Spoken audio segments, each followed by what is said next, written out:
Good morning, everyone. Myself is Dr. Ajit Kumar. I am faculty in the Department of AC from the Presidency University. The subject which I am going to deal here is microcontroller and its application. So, for this subject, there will be total four modules. The first module is about the fundamentals of microcontroller 8051. Second module will discuss about the 8051 instruction set. In the third module, we'll talk about the timers and serial port of 8051. And the fourth module is about the introduction of ARM. So basically, total we will have 12 lectures for the first module, 50 lectures for the second module, 10 lectures for the third one, and for the for the fourth lecture, we have fourth module, we have total 8 hours. So for this subject, here the term is what is microcontroller.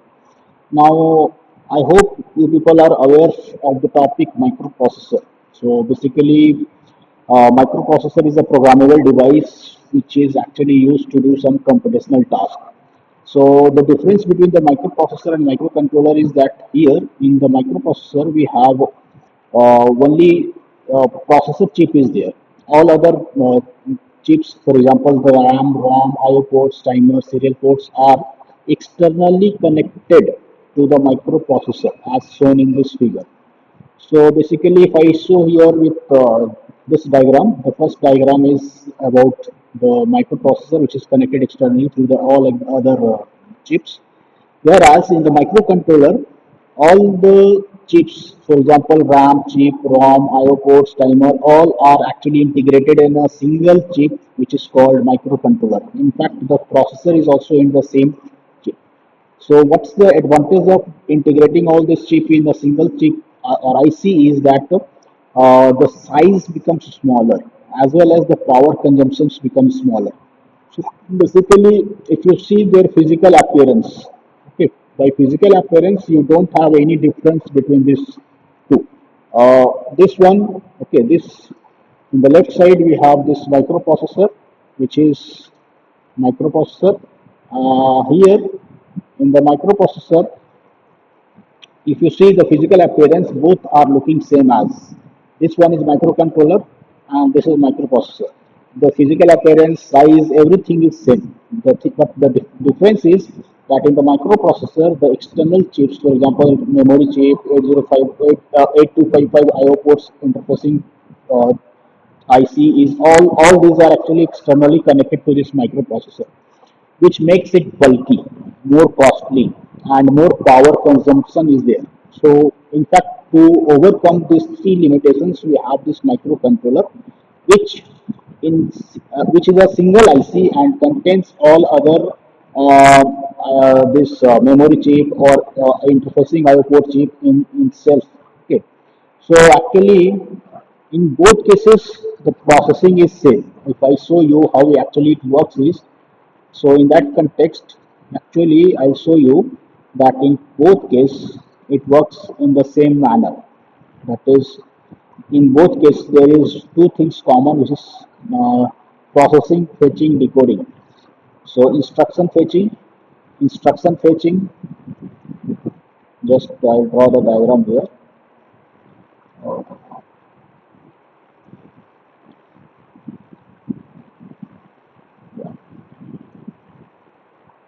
So suppose that this is your microprocessor. Let's say this is your microprocessor. Now this microprocessor is externally connected to the memory chip. Okay, for example, RAM. It is also connected externally to the ROM. It is externally connected to IO ports, interfacing IO ports. Okay, so I/O interfacing ports. Now this is the case of microprocessor. Okay, but in the case of microcontroller, we have single IC in which all these are RAMs, ROMs, okay, and IO interfacing ports. All these are integrated in the single chip. In fact, timer is also there inside this one. So what is the thing is that this one contains all other chip inside the one chip, whereas in the microprocessor these are externally connected through the buses. These are called buses, which will study about the. In fact, buses are here also because we know that there will be a microprocessor inside the microcontroller. So this microprocessor is connected to this ROM, RAM, okay, through the buses. So bus is here also, and bus is here also. So we know that these buses are three types. That is address bus. Okay, then we have data bus. We have also one bus which is called control bus. Okay, so all these buses are here also. We have these three types of buses which is available in this case also. But as you see, this is bulky because all these are externally connected. Also, they need the cost is more. Okay, cost is also more because obviously if you are going to interface this externally, okay, in that case the cost will increase, and or you can say space is also more required here. Whereas in this case, less space is required, okay, and power consumption is also less. Power consumption is also less. So where this microcontroller MC is used, basically they are going to be used in embedded system. Embedded systems are those systems in which your hardware and software both are integrated. Okay. For example, you can take the example of remote, TV remote. Okay. You know that this TV remote is there. So this is the example of your micro embedded system in which you have microcontroller. Inside this one, we have microcontroller. Okay. So, as I said, this is a very important factor here, space and power. Because see, when you are going to use this remote, you need that this should have long-lasting battery. So, long-lasting battery means battery has its own limitation. The only thing is that it should consume less power. Then only it is going to be used for the longer time. And so there are other examples where this microcontroller is used. For example, we can have this, I mean, this printer, okay, printer, okay, or you can say washing machine. So all these device, okay, all these are using microcontroller in which your microprocessor is there, and all microprocessor, RAM, ROM, all the chips are integrated in one single chip. And we know this microcontroller is going to be used in some specific application. Okay, for example, what is that one is? Mm, so here it is going to be used, okay, from the application point of view. Where it is going to be used is that here this microprocessor and microcontroller. Okay, so this microprocessor is basically used in the system where we need intensive application. Okay, for example, in our PC. Okay, in our PC, we know that there is a motherboard. Inside that motherboard, we have a processor. Okay, we have a processor, and this processor is actually through this one we are doing multitask here. Okay, we are using multitask here. That is, you might be playing video game. Okay, you might be playing video game, or you might be surfing internet, and you might be writing something in the Word doc file. Okay, all this may be parallelly working. So in this case, the microprocessor is used in the application where we have intensive application. Intensive application. Why? Because here, your memory and all other chips are connected externally. Okay, so we know we can remove that externally connected memory and replace with enhanced. You can say more capacity based memory. Okay, because as per application you can change the memory also. However, in the microcontroller, it is used in fixed. task, fixed task application, fixed task application. Okay, it is not used for the different application. For example, we have this washing machine. So this washing machine, there is an application program here which is fixed. The application program is fixed. The purpose of that one is just to perform some task like rotation of the motor, okay, and so on. Fine. Another example is like TV remote. Okay, TV remote. So in this case also, you know that it has only one application, that is sending the infrared light to the TV and controlling the channels. Like this, we have different things. For example, we have printers. Okay, so now printer is in the case of printer or TV remote or this, we are using the microcontroller, because in all these cases we need less volume and less power. Okay, so here these two factors are very important. That is why the designer has actually uh, design this microcontroller. So this PC, which was example of this microprocessor based system, is also connected externally to the keyboard. So this keyboard, okay, the keyboard is again containing a processor. It is also containing the memory.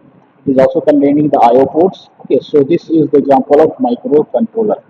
Now this is also connected to the printer. Okay, this is also connected to the printer. So in this printer also again there is a processor, memory, and I/O ports. So this is also the example of microcontroller. Fine. So regarding application wise, this is the difference between them. For further more difference, I show you the slide where all the differences are mentioned.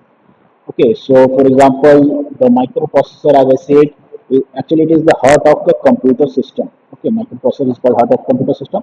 Microcontroller is called the heart of embedded system. Okay, so as I said, what is embedded system is something which contains hardware and software both. Okay, it's called embedded system. And application wise, your microprocessor is used in the intensive processing application. Okay, for example, laptops, computers, mobiles, videos, games, etc.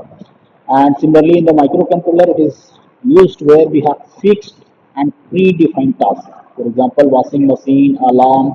So you know that washing machine can do only one thing. It can wash. It cannot do the cooling. Okay, like AC.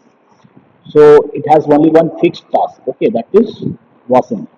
Another example is that from AC, AC is also containing our microcontroller. Now AC has only one thing, is it can do the temperature cooling. Okay, that is maintaining the temperature. You cannot expect that it is going to wash the clothes. So here also it is having fixed and predefined task. Okay.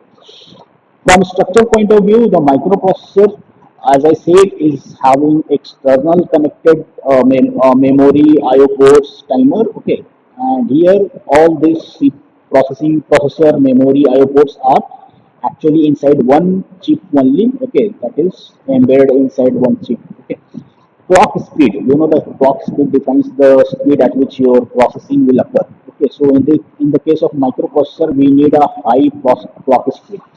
As I said, it is used where it is having intensive processing. Okay, because if you are going to use for the high speed some intensive application, so in that case we need a high speed clock signal. So we'll see that what is clock signal. Generally, clock signal is 1 gigahertz to 4 gigahertz. Whereas in the microcontroller, it is having less, because it is used in the fixed application where we don't need very high clock frequency. So the clock frequency ranges from 1 megahertz to 300 megahertz. Okay. From complexity point of view, the microprocessor is little bit complex and expensive because it's external connection. Okay. And whereas in microcontroller, it is inexpensive. Okay. With less number of instructions to process. Similarly, there are other differences from the programming point of view. Okay, what is the difference between MP and MC? Is the program for the microprocessor can be changed for different applications, because, as I said, you can change the program and perform different tasks here. Okay, that is video game. Okay, or you surfing the internet. Okay, so here the program that you have written is we have different application programs for the different application. Okay, but in this case, the application program is fixed, and so the program for the microcontroller is fixed and you cannot change it. The bit size. Now, in the market, the microprocessors, I mean, nowadays it is having 32-bit and 64-bit based processor. So, what is I mean, size of then 32-bit, 64-bit is? I mean, what is the significance of this 32-bit, 64-bit is that it can perform the computational tasks on 32-bit data or 64-bit data depending upon which processor we are using, whether it is 32-bit or 64-bit. However, in the case of microcontroller, we have little bit limitations that it is having less bit operation of bits. Okay, for example, 8-bit, 16-bit, 32-bit. From the cost point of view, as I already said, it has microprocessor is having high cost, and because here we have different applications. Okay, but here it is cheaper because of the fixed application. Okay, fixed application, and also we know that it contains all the chips inside one IC. Okay, so that is also one reason, and it has less volume. Okay, less volume. From power consumption point of view, obviously it is having high power consumption because it is used in intensive application. Okay, whereas in the microcontroller, the power consumption is less because it has fixed application. From the size point of view, as I said, that this microprocessor is connected externally to all other memory chip, RAMs, ROM, IO ports, timers. So they have larger size, whereas in this case, we have smaller size. Registers, you know that they are the temporary storage device. So from that point of view, the microprocessor is having a small number of registers. Okay, whereas in this microcontroller we have more number of registers. Okay, so it is easy to write the program in the microcontroller. So all these, I mean, are the examples where we are using microcontroller. That is ATM or this display, traffic display, or you can say in this car also we have embedded system. Okay, so all these are the examples of your embedded microcontroller. Okay, now here also we have some further more examples which are using the microcontroller. Okay, so the microcontroller which we are going to study is 8051. So this 8051 microcontroller was actually this microcontroller 8051 was actually designed in 1981 by the Intel company, and this is 8-bit microcontroller. That 8-bit microcontroller means it can perform the 8-bit addition, okay, 8-bit addition. Okay, addition can be of 8 bit. For example, 0 1 0 1 0 1. So 1 2 3 4 5 6 7 8. So what is my point is, if I'm saying that it is 8-bit processor, sorry, microcontroller means that it can perform 8-bit subtraction, it can perform 8-bit addition, it can perform 8-bit multiplication, it can perform 8-bit division. That is the significance of 8-bit microcontroller or 8-bit microprocessor. Okay.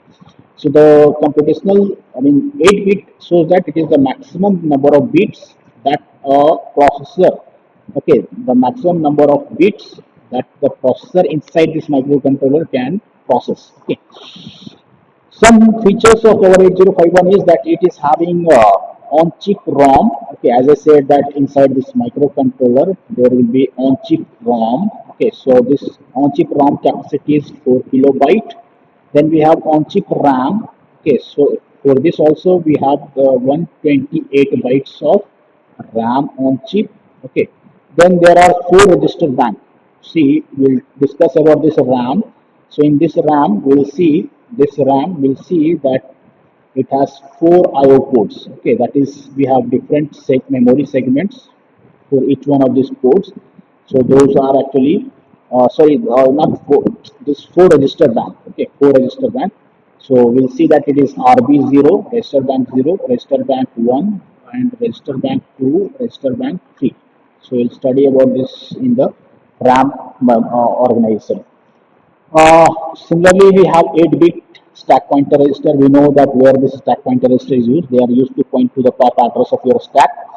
We have 8-bit bidirectional data bus. So I hope you understand the meaning of data bus. Data bus is that bus which carries the data. So it has 8-bit. 8-bit means there are 8 electrical wires, 1, 2, 3, 4, 5, 6, 7, 8, like this. Okay, which is called data bus. So this data bus is used to carry the data between the memory and between the processor.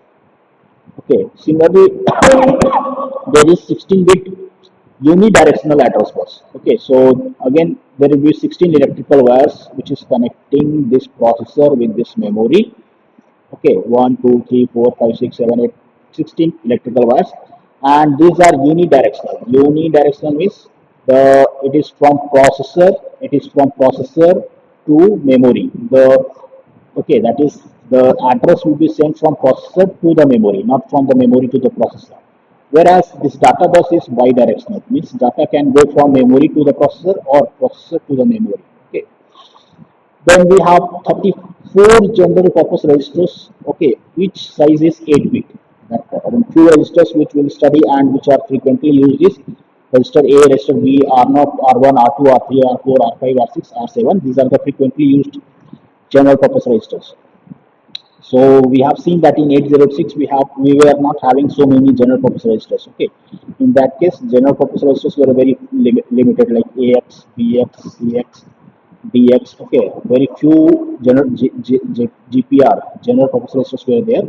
So as I said, in microcontroller we have more registers, so it is have more less dependent on the memory to store the data, and it has 11 special function registers. Okay, we'll study about the special function registers like tmod, okay, scon. Like this, we have special function registers which are having some special function. That is why they are called special function registers. We cannot use them in our user cannot use these registers for their programming purpose. Similarly, there are two timers. Each timer register is of 16 bit. Okay, what is this and why, where it is used, we'll study in the third module. Then we have three internal and two external interrupts. Okay, and then we have four 8-bit ports. So these ports are actually used to interface the external devices with the microcontroller. We see that there are 1, 2, 3, 4, 5. So like this 8-bit, 8 pins are there for the port 0. Similarly, there are 8 pins for the port 1, then 8 pins for port 2, 8 pins for the port 3. So these ports are used to connect with external devices. Fine. So this is the diagram which is of microcontroller 8051. Inside this we have RAM which is 128 byte. Inside this we have ROM which is 4 kilobyte. Okay. Then these are the ports which I was discussing just now. Port 0, port 1, port 2, port 3. 4 ports are there. Each one is having 8 bit. So 8 bit means there are 8 pins which are used to interface it with the outside, external devices. Okay.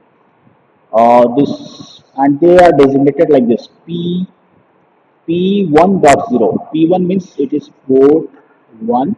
Okay, and pin number is 0. So that is why dot 0 is there. Similarly, this second one is P1.1. Similarly, P1.2. The last one is P1.7. Okay. Then we have this RST, means reset, to reset the microprocessor or microcontroller. Just like in your mobile phone, you press the restart button, then everything's restart. Okay, and so similarly here also this reset pin is there, which will reset everything. Means the PC register is loaded with 000 data, SP register is loaded with 07, and so on. Okay, so this is reset button. Then we have similarly this two are actually here with connected with the crystal, which is used to generate clock signal. We'll study about this clock signal later on. And this pin is ground pin. Okay, so this is the diagram of your 8051 microcontroller. How the evolution of 8051 started? As I said, that this 8051 was invented in 1981 by a company which is called Intel. Okay. So at that time, these companies were manufacturing the microcontroller, microprocessor. For example, Intel was one. Then we have Motorola also, which was manufacturing this microprocessor. Okay. Nowadays, this Motorola is called Freescale. Okay. So like this, with different companies were there in the market, which were designing the microprocessor, microcontroller. So this 8051 has two more family members, which is called 8052 and 8031. Okay. So you can see the difference between the features of these three different microcontroller. In 8051 we have 4K of ROM on chip ROM. Here in 8052 8 kilobyte is there in the ROM, and here we have no on chip ROM. Okay, for 803, which is actually exceptional case. In this case the ROM is connected externally. Okay, actually, I mean, you might be thinking that it is violating the definition of microcontroller, but this ROM is connected externally, and that is why it is showing that on-chip ROM is 0 kilobyte. So in 8051 we have 128 byte of RAM. In 8052 we have 256 byte of RAM. Here 8031 120 byte of RAM. Similarly, the timer, IO ports, serial ports, interrupts, we have this differences. Okay. So we will not discuss too much about this evaluation history. You can go through the textbook for that purpose. Okay. So in the next class, we'll discuss about the architecture of 8051. Okay, we'll continue from here in the next class. So as of now, I think it is enough. We'll start in the next lecture. Okay. Thank you everyone.